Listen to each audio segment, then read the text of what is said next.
Welcome to the 16th season of the NitWits, a weekly roundtable discussion on the Penn State Nittany Lions. Our panel includes Neil Riddell of the Altoona Mirror, Mark Brennan of FightOnState.com, Jacob Cowker of WTAJ Sports, and a special guest nitwit each week. The Nitwits are brought to you by Irwin Financial Raymond James, an independent firm and firm foundation for your financial future. Coldwell Banker, no one will work harder to sell your home. By Doctors Howells, Reed, and Solani, orthodontics for children and adults. By Fiore True Value on 6th Avenue, Altoona. Just ask rental. Buy what you want, rent what you need. By Monarch Cleaners, for all your cleaning needs. By Your Rehab Choice, Health South Altoona. Ask for us by name. By Courtesy Motors of Altoona, where courtesy means a great deal. By the Allegro, where fine cuisine is a way of life. By the Altoona Professional Hearing Aid Center, your hearing aid healthcare professional. By EasyToUse.com, your Yellow Pages connection in print and online. By FightOnState.com, as close as you get to Penn State football without putting on a helmet. And by the Altoona Mirror, featuring Penn State Game Day every Friday. Hey there, everybody. Welcome to another season of the Nitwits. I'm Jacob Cowker, along with the faithful Nitwits. We've got Neil Riddell from the Altoona Mirror, Mark Brennan from Fight on State, and Mike Irwin, former Letterman. Always a pleasure to have all three of you guys with us. Thank you, Jake. It's good to be here. Yeah, I know this is my first year, so bear with me while we work out the kinks. Yeah, I know I'm like the new nitwit here. Let's start with the big picture. We've got James Franklin, his first year here at Penn State as far as being the head coach. And he's been here now for about 7 months. When you look at your first impressions of James Franklin through that time, what do you see from the new head coach? Well, I think you've seen somebody who's done an amazing job off the field since he's been hired. The intrigue now will be what kind of a coach is he on game day through the week, and I think there's a lot of intrigue. I project a lot of enthusiasm. I mean, it seems to be what he's built on, and maybe more delegation than we've seen from Bill O'Brien. You're going out on a limb and projecting enthusiasm from James Franklin. Listen, I mean, I don't know that he could have done a better job up until this point heading into the season with everything he's done. I mean, he's won every single press conference, recruited, just done an excellent job there. And I think he's done a nice job of kind of segueing from Bill O'Brien and keeping all the players on board. A lot of these guys have gone through an awful lot the last couple of years, and he's really gotten them to kind of buy into it. And now, you know, now is when we get to see what he's able to do on the field. I think the one difficult thing is going to be this figures to be the year that the sanctions kind of hit the hardest. So even if they are, you know, 7-5 or 6-6 or whatever, it's going to be very hard to gauge those things, because I do think we have to keep in the back of our minds that those sanctions, I think, are really going to hit a little bit more this year than they had in the past. Yeah, what are the realistic expectations, Mike? Well, I mean, I'm always the eternal optimist, so I mean, I think he came in at the right time, and they've recruited well. I mean, I think Mark alluded to it, but I think this class coming in was ranked the top 25 class, and the 2015 class is rated number 6 already. So he's been out in the trail, and nobody's going to outwork James Franklin, and he said that from the get-go, that he'll outwork anybody. And so I'm pretty optimistic about this year. I mean, I know we're going to have a lot of young players there, and I think I heard the other night that Penn State is the second youngest team in NCAA football. And so there are a lot of young guys coming in and not too many of the older guys. So how quickly they can transition some of these younger guys to play is going to be one of the keys for Penn State. Yeah, I think it's nearly 75% of this roster are either freshmen or sophomores. So that's, like you say, you know, a very young group. And you guys are all very positive about the Franklin era. And, you know, adding to that buzz is always this idea that perhaps the NCAA could reduce the sanctions against Penn State one more time. How likely do you guys see that being? Yeah, I think it's very likely. I mean, Mitchell all but said last year that, you know, it almost sounded as if it was kind of a foregone conclusion if they continued to do what they needed to do, that the bowl ban was going. And really, I would be surprised if the scholarship limits aren't further eased. I guess it's kind of a double negative there, just because I'm not sure what else that they would do. But those things don't necessarily impact this year's team other than the ability to go to a bowl game. So I don't think you're going to see on the field positives out of that. What I will say, though, is you talk about how young this team is. Only 10 seniors, I think only 9 of them healthy. I think this projects well for the future. All of a sudden there's a bright light there, and it's not a train heading straight at them. Yeah, and concerning the sanctions, though, I'm not sure how much the Big Ten really was advocating and defending when the sanctions originally happened. Now the Big Ten's in a situation where they didn't have enough bowl teams to qualify last year. So, and I think they've seen how Penn State has conducted himself relative to the reforms and whatnot. So I think the Big Ten is more of an advocate now than maybe it was when it first happened. Well, and I think Penn State has done everything they possibly could do in reaction to the problems they had, a few years back. I mean, the president, the university has responded around these kids. So I think that the NCAA has to look at Penn State and maybe alleviate some of these sanctions.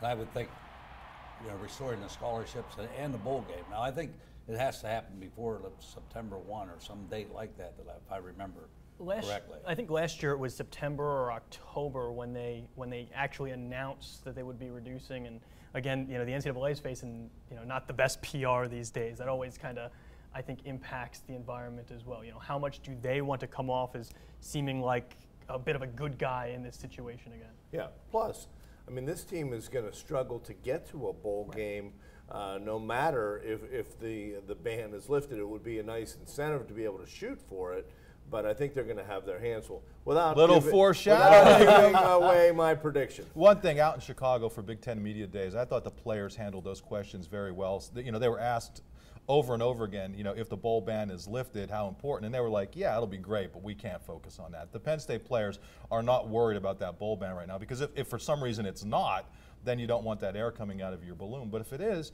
then it gives you something to get after. And if you lose a couple games in a row somewhere, then there's motivation to get over 500. So I think it will be a bonus, but again, I don't think you're going to see the ramifications of the further lessening of the sanctions for a year or two away from now. And I think Bill O'Brien deflected that bowl game and made it less important. He said, every game we play down here at Beaver Stadium is important. Every game's a bowl game for them, and the fact that they're going over to Ireland to play the first game, I think, had something to do with not playing in a bowl game, which probably these kids will given them an opportunity to travel internationally, and a lot of them probably have never done that. Plus, he knew they couldn't go, so every game was a big, huge game to them. Well, you mentioned playing at Beaver Stadium. We'll get to see Penn State play at Beaver Stadium starting week 2. What can we expect? We'll look at the strengths of this 2014 Nittany Lions team when we get back. The NitWits are brought to you by Irwin Financial Raymond James, an independent firm and firm foundation for your financial future. Coldwell Banker, no one will work harder to sell your home. By Doctors Howells, Reed, and Solani, orthodontics for children and adults. By Fiore True Value on 6th Avenue, Altoona. Just ask rental. Buy what you want, rent what you need.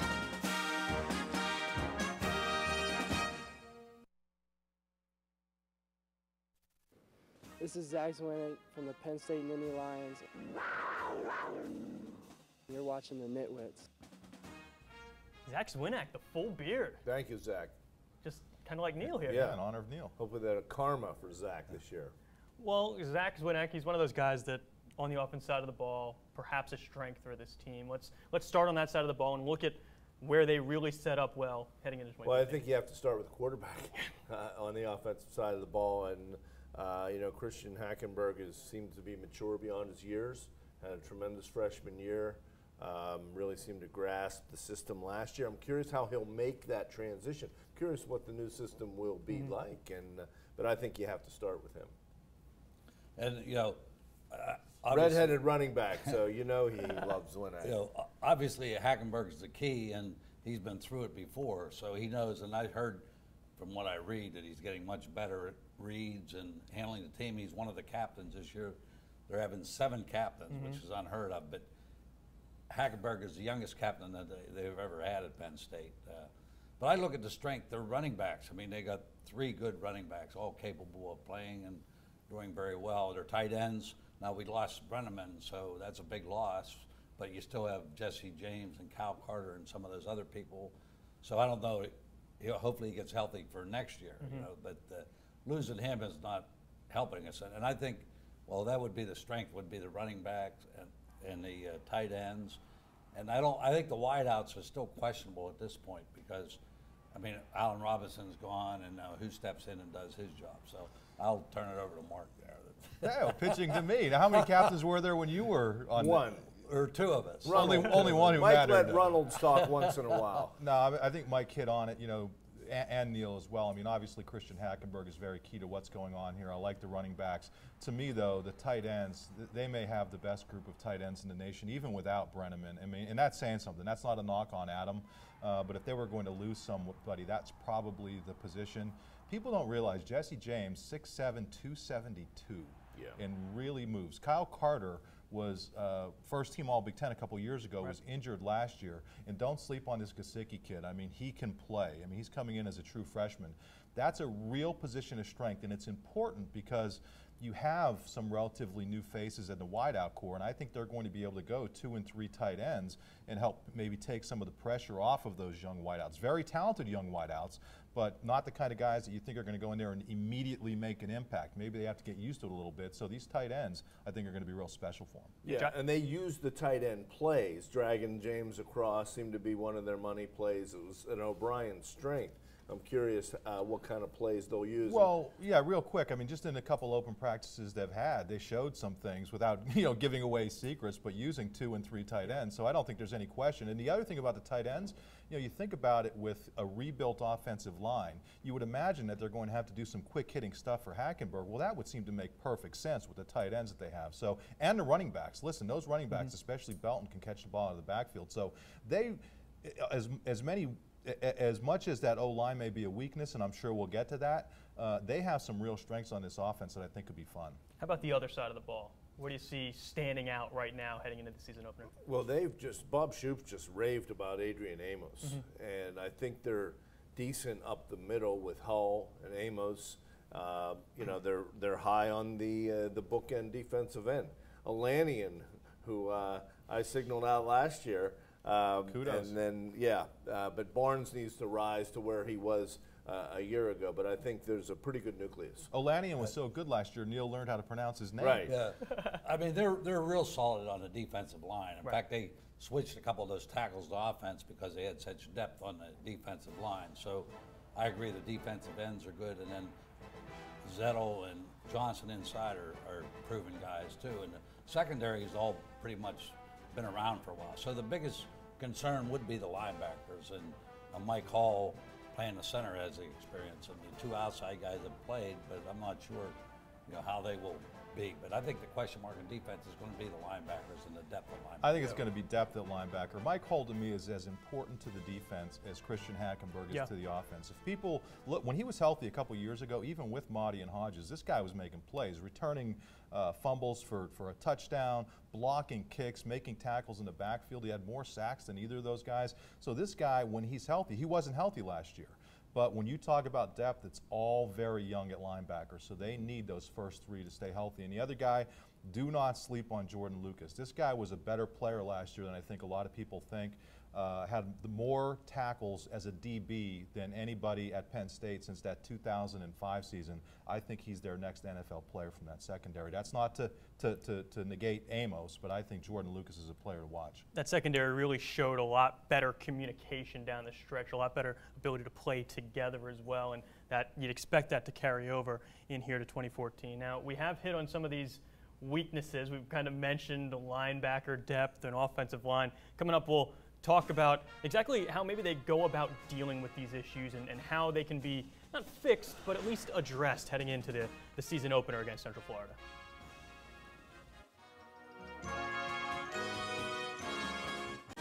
The NitWits are brought to you by Monarch Cleaners for all your cleaning needs. By your rehab choice, Health South Altoona. Ask for us by name. By Courtesy Motors of Altoona, where courtesy means a great deal. By the Allegro, where fine cuisine is a way of life.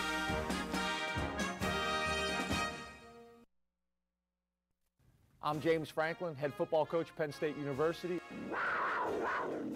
and you're watching the NitWits. Welcome back, the head man. Let's talk Doesn't about. get any better than that. Let's talk about some of the weaknesses maybe his team will be dealing with. Well, I think the punting game is a big concern, and I really think that has to be solidified. I know he's put a lot of emphasis on special teams, but I think who the punter ends up being is going to be a big deal. Well, I think most people have suggested that the offensive line was going to be weak this year. I disagree with them. I think one guy that's coming in, Andrew Nelson, who was a red shirt from last year playing, and they transferred two guys from the defensive line over. So I think that they're going to perform pretty well. I mean, I expect the offensive line, they're going to be big and strong, and I think they'll be better than most people expect. Yeah, just really quick. Gullah or the kid from Australia are going to have to step up at punter. And that offensive line, to me, losing Diefenbach was just huge because they would have had two veterans coming back, and I think that would have helped. But I think time is going to help them. It's good that they kind of have a relatively easy first 4 games. I'm not saying they're going to win all of them, but the point is that I think they could develop a little bit and maybe get better as the season goes along. Well, they're gaining 5 hours on the trip to Ireland. There you go. Yeah, they'll be that much older. All right, real quick, impact player, under the radar guy. I'm going to go with Brandon Bell. I thought he came on last year. There's a need at linebacker. He looks like a good athlete. Mike? I said earlier, Andrew Nelson. I was going to use Bell on the defensive side of the ball, but I'll go with Neil and let him pick Bell. But I wasn't going to use either of those guys. I'll go with Deshaun Hamilton, receiver, who redshirted last year with an injury. You lose Allen Robinson. This guy has size. He has speed. I think he's going to step in and do a really nice job for them. And I'm looking at Mike Gesicki. You mentioned him earlier when we were talking about the tight ends, especially with Brenneman down. He might be one of those guys that could step up and impact a little bit more than maybe we originally anticipated. So, prediction time. Coming up next, we'll let you know not only week 1, what we think about the Central Florida game, but also the 2014 season as a whole. How many games are they going to win? How many games are they going to lose? Find out what we think. Coming back. The NitWits are brought to you by the Altoona Professional Hearing Aid Center, your hearing aid healthcare professional. By EasyToUse.com, your Yellow Pages connection in print and online. By FightOnState.com, as close as you get to Penn State football without putting on a helmet. And by the Altoona Mirror, featuring Penn State game day every Friday.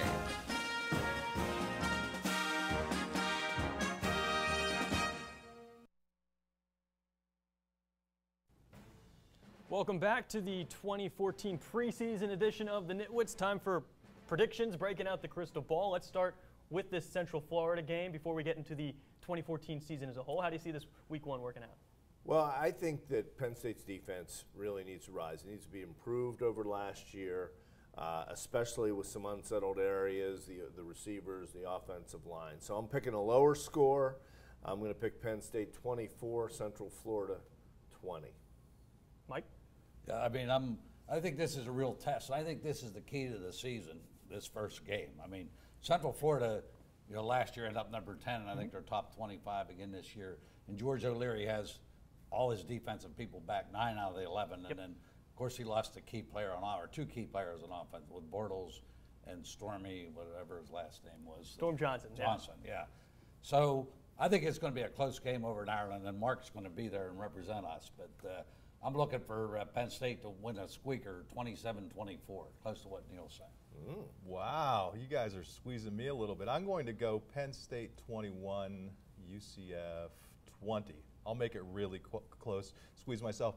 People are overlooking, I think, the fact that, yes, Penn State loses a fair amount of guys on the offensive line, some key players, but UCF loses some really good players. So I think Samo Ficken, I'm going to call him Samo Ficken for this game, with a late field goal to win it. I'll go a little bit bigger than everybody's predicting just because you guys have taken all these close scores, and I've learned that the trick is not to double up here on these predictions. So I'm going to go with 28-21 Penn State. Oh, man. And I know that's a little bit big, but I think that they just somehow figure out a way to keep Central Florida to these 3 touchdowns. They don't have the quarterback. They don't have the running back. And Christian Hackenberg, I believe this week 1 can get something going. I think in order to be the nitwit of the week, you're going to have to practically nail the final score. It's going to be tough. I do think it's going to be that close of a game, though. I mean, I think it's going to be hopefully it's a good game, and both teams play well. All right, we've got 1 minute left. Real quick, season Okay. outlook. All right. I picked 8-4 early, then I changed it, and Brennan right away called me on it, and that is against the rules. It's like the Geneva Convention. It's against the rules of the NitWits. So I'm changing it back to 8-4 because I think that's the right thing to do. I think they're going to struggle to go 8-4, but that's I'm going to be take my optimism pill. I'm changing it back. Brendan called me on it. And I'll go. Let me go next. We'll let Mike go because he always has the best season record. I'm going to go 7-5. I think this team is going to have some struggles at different times. You look at the way the schedule shapes up. A couple of really tough ones with Michigan, Ohio State right there in the middle. That Northwestern game is going to be really key. But I do think that this is going to be the low point from the sanctions. Whatever the record is, I think as you look ahead, it's going to be more positive, better records from here on out. Yeah, their chances against Ohio State went up with Braxton Miller. Real quick, Mike. And I don't get a chance to change mine. I was going to be 8-4 all along. Now Neil's 8-4. He was 7-5. Go 9-3. I'm going to go 8-4. Oh, geez. But I really think the key is like the first game. If we win that first game, and I think we'll go 4-0 and then into Northwestern, which could be at home, I think will be a key game. And I think we could go on and really have a good season if we get started on the right foot. Perfect. Sounds good. I'm at 7-5 on the record for that. Mark, you're going to Ireland. I'll be there as well. You guys enjoy the game from the States. We'll see you here next week on the NitWits.